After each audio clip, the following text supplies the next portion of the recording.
Last quarter in film, Superman flies through an overstuffed movie. The Jurassic World franchise fails to evolve. Fantastic Four takes small, confident first steps. And K-pop Demon Hunters conquers the planet. This is 2025 in film, where I take a look back at all films I watched from last quarter of the year and sort them into a simple pass, fail, and recommended. Simple? Good. Let's begin with our failures.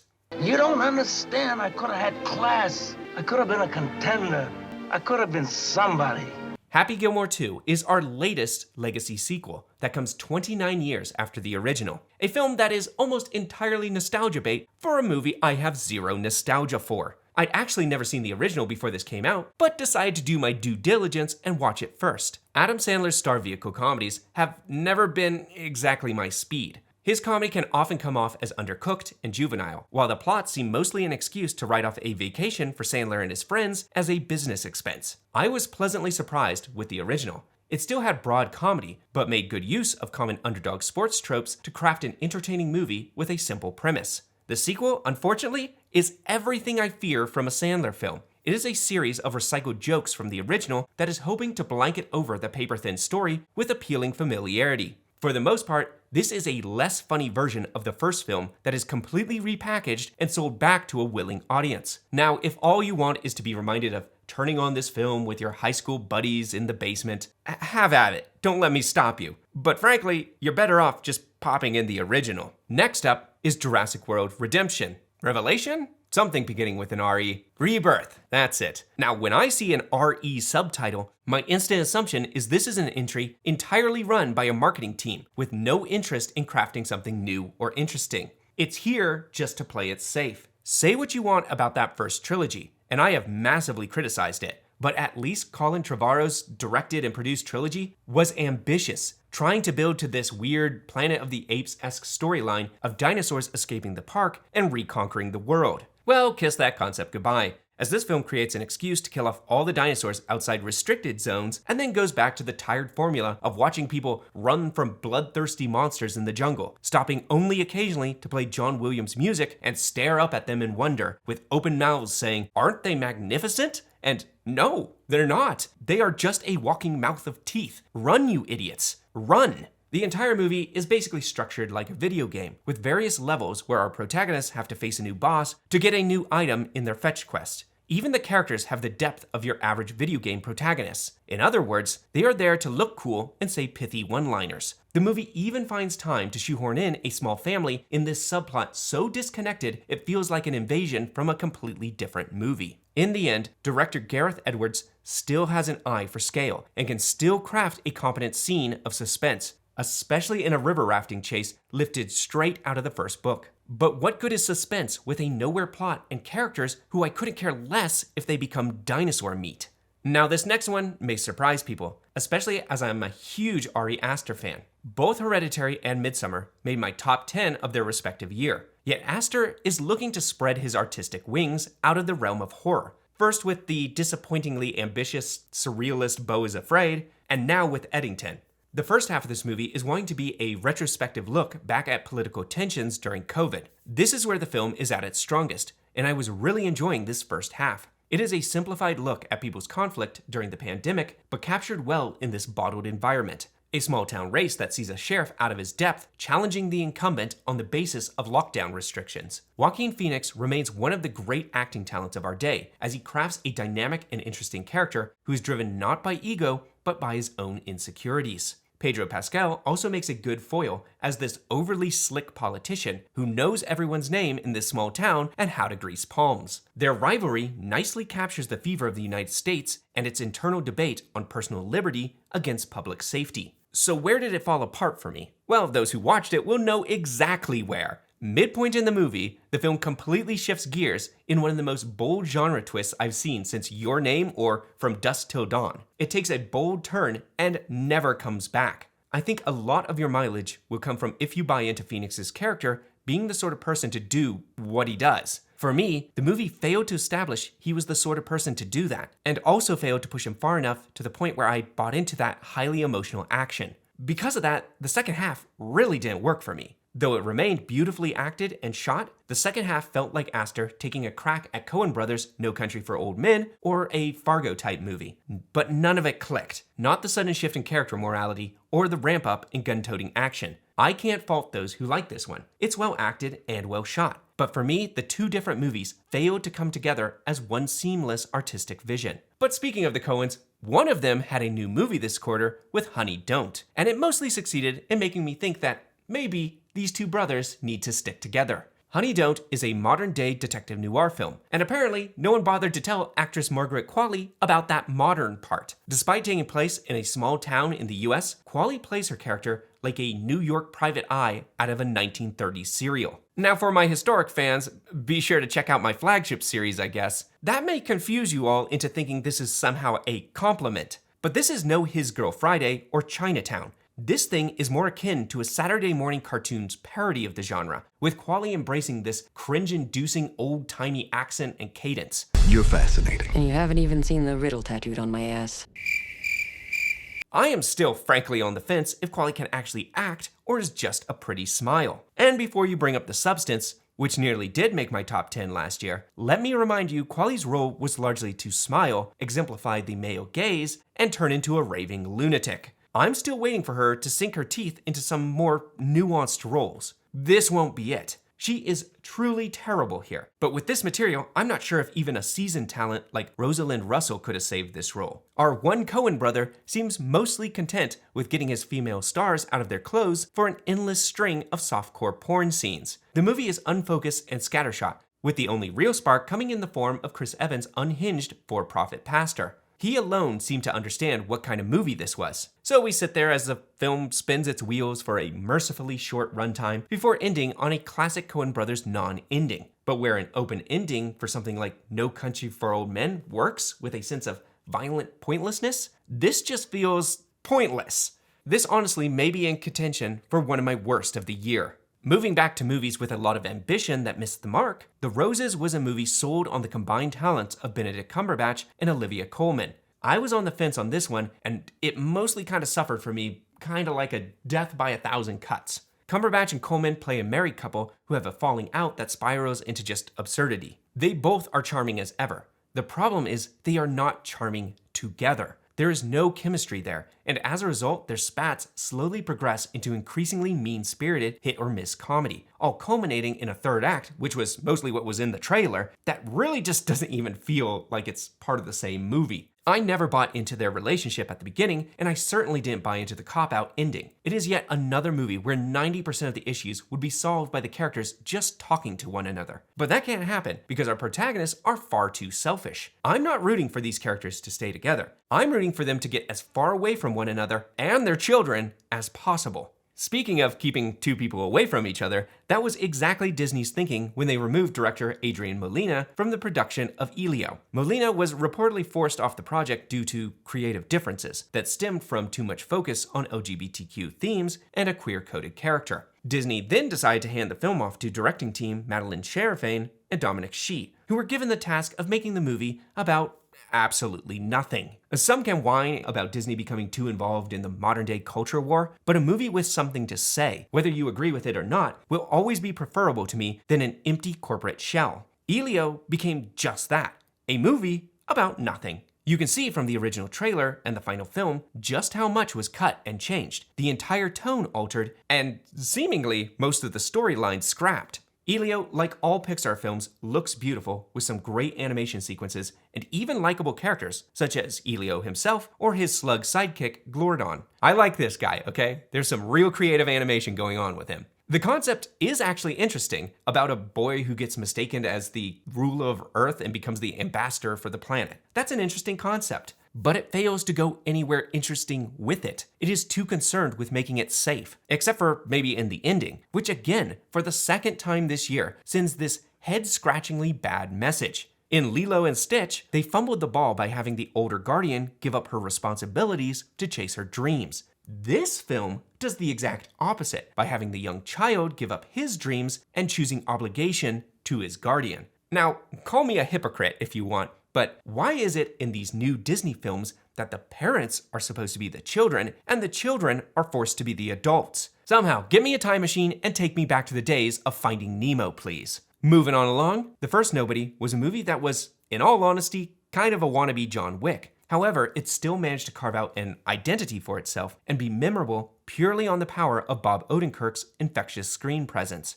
Nobody 2 is frankly a movie that I barely remember. I'm struggling to recall almost anything about this movie. I remember that it turned into kind of this Looney Tune cartoon. I remember the underwhelming action scenes. Odenkirk is 63 years old, and he really was never in the best action star shape to begin with. They try and get around his lack of physicality with close camera angles and blatant frame ramping. There is certainly nothing as well choreographed and creative as that bus sequence in the first movie. However, what I do recall is that Odenkirk was as great in the role as he was previously. He is the main draw for this franchise. This mostly ends up being in this category for just being forgettable, and that it seems to miss the ingredients of what made the original special. And that brings us to the end of the fail category. But as usual, I have a bonus from Q1 for you. I did catch Working Man on streaming. If all you're looking for is Statham hitting people in the head with mallets, you'll have a fine time. But if you're looking for actually creative action sequences, or a plot that isn't just discount taken, then you'll probably be like me and be left wanting. There is not much to add here. You've seen this movie 1,000,000 times, and 500,000 times done better. With that, we're moving into the pass category. I thought that you would rue it. I doubted you'd do it. But now I must admit it, that succeed you did. First up on the list is James Gunn's Superman, and the start of a new DC universe. If you haven't seen my Who Killed the DCEU video, I highly recommend you check that out. Or check out my video comparing this version of Superman to Zack Snyder's. And it's because I've already spent so much time here that this will be a little brief. I really like James Gunn as a filmmaker. The Guardian of the Galaxy trilogy is some of the best of the MCU, and the Suicide Squad was perhaps the best of the DCEU. He knows how to take lesser-known comic characters and craft a compelling story around them. But how does he fare with a staple of American pop culture? Especially in this day and age, where everyone seems to have their own idea of who Superman should be. Overall, I'd say he does a pretty good job. I have a lot of problems with this movie. It is overstuffed. Both plot lines and characters seem to be fighting for a chance to breathe. Subplots could have easily been cut, and this movie is in dire need of a rewrite to just focus in the narrative. But what Gunn gets right is the core of Superman, the portrayal of the character as a man of insane power with a naive sense of righteousness, or I guess, inspiring sense of righteousness, depending on who you're asking. This is a bright, hopeful Superman who is at odds with the cynical world around him. This is one of my favorite depictions of the character, as we see it also in something like the fantastic Superman vs. the Elite. How do you make an all-powerful and all-good character interesting? Gunn does this by making him an everyman, a boy from Kansas just trying to do right with his powers, even if he isn't sure what the right thing is. He's less of this overpowered god figure. Gunn himself brings his charm of heartfelt moments mixed with bold comedy that hits more than it misses. Throw in a killer cast, and you've got a movie that just manages to climb out of its own sloppy story structure. It was originally written to be blocked out by days of the week, with title cards saying for each day. However, this concept was scrapped after test screenings. Who can say if this movie would have had a cleaner structure if they had kept that framing device? We don't really know. As it is, Superman may be overstuffed, but it's a feel-good, funny, action-packed superhero adventure and a welcome return for the Man of Steel. On the topic of superheroes, Marvel also scored a win with the Fantastic Four. Again, I have a full video on the history of the Fantastic Four in cinema, so be sure to check that out for more thoughts on the movie. Fantastic Four was so close to getting into my recommended category. I really enjoyed this movie. It had this imaginative, futuristic world, a brilliant cast that captured the souls of the characters, and the CGI, I guess apart from a certain baby, for once actually looked polished for an MCU movie. And, above all, it finally delivers a good Fantastic Four movie. I liked the positive story elements about family, and I especially liked Vanessa Kirby's portrayal of Sue Storm as this hard-ass mom trying to keep the family together and deal with her eccentric husband. For a comic book film, it had a surprisingly realistic portrait of marital tension. But I have to be honest about a few of the drawbacks. For one, that CGI baby. Please stop doing this in movies. They are creepy, all right? So creepy. But do you know what will never, ever in the future have a CGI baby in it? Well, this channel, of course. So be sure to like and subscribe. Damn right! The kid has to go. Yeah! Eliminate it! It should die right now! Get rid of it! It's gotta go! Kill that kid! Second, I really wish there was more meat on this bone. Not just because I want to spend more time with these characters or in this world, but also because the movie does feel too brief, which is a rare pacing problem these days. Usually, I'm finding movies lack restraint as they balloon to a near 3-hour runtime. It's almost weird to have the opposite happen. There were reports that First Step cut out the opening action sequence starring John Malkovich. Now, again, I don't know what was in this sequence or why they cut it, but the movie really could have used an opening action sequence. As, action does come late in the movie as a result. It would have helped the full pacing and established the team's dynamic before a new family member turned their lives upside down. Overall, though, I was very happy with this movie, and it's one of my best times watching a Marvel movie in a good long time. Enough of that comic booky superhero stuff though. We are in spooky season, so let's look at some horror. Fans of this channel already know I'm very picky on horror. Together's message on codependency is about as subtle as a mallet to the head. But it is in that theme that the movie creates a strong, satisfying through line. Actors Dave Franco and Alison Brie, they're actually married in real life, so the chemistry does shine through, as they feel like this real couple with a long relationship and struggling with dependency, minor annoyances, and a future path forward. The effect of their bodies blending together makes the skin crawl and is actually unnerving. The main sticking point, for me at least, is getting over the inciting incident. One of my big pet peeves for horror is people acting like idiots just so the story can happen. And honestly, Together is a little guilty of this. The thing that starts the two married couple to merge together at touch is when they drink from a contaminated pool in a weird temple because they don't have any water. The only problem with that is the only reason they are in that temple is because they fell through a sinkhole while caught in a rainstorm. Hey, morons, how about you hold your water bottles up to the open hole in downpouring rain? It really takes a true moron to die of thirst in a rainstorm. The other big issue that most people point to with this movie is that it's been accused of stealing the concept from two other movies with a similar idea. I personally would say that they are all stealing this idea from The Thing's opening, where they go into like the other lab and they find the bodies that are merging together. But I don't know. That's just my theory. It's all a similar concept, okay? It's not like it's a revolutionary idea. Overall, strong performances and an unnerving atmosphere did check enough of my boxes. Next up is The Naked Gun, and by golly, is it good to see some comedy finally in theaters again. Comedy is starting to become the genre that is being neglected on the big screen, and for the life of me, I cannot understand why. Is there anything better than a good comedy with a good crowd, all feeding on that energy together? And I'm happy to say I got that energy from The Naked Gun. This is no more or less than what it promises to be, a slapstick comedy trying to recapture the spirit of the original. And I'd say it knocked it out of the park. There was some concern with Liam Neeson in the lead role, and that he maybe was just cast due to the similar name to original actor Leslie Nielsen. But Liam Neeson continues to prove he is absolutely wasted as a red box exclusive action star. He is still a phenomenal actor who can do action, drama, and yes, even this broad, just out there comedy. This movie really was one of the best to see with a crowd, and if you missed it in theaters, how much you like it is going to be dependent on how much you like watching slapstick by yourself on a couch. So, I guess your loss.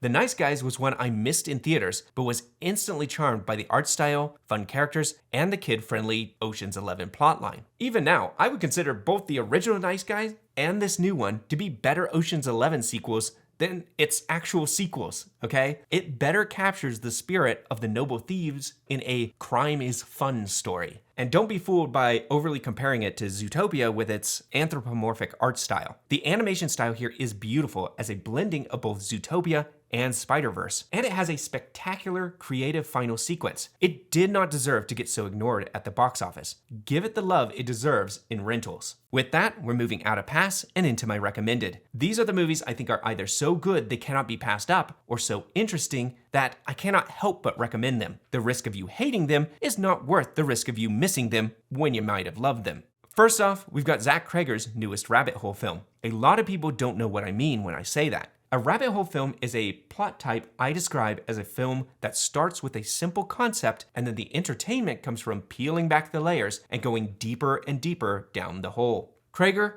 perfected this with his debut film, Barbarian, which also nearly made my top 10 of that year. Weapon also begins with a simple concept. You have a group of kids who all run out of their house and into the night at the same time. The catch? They're all from the same classroom.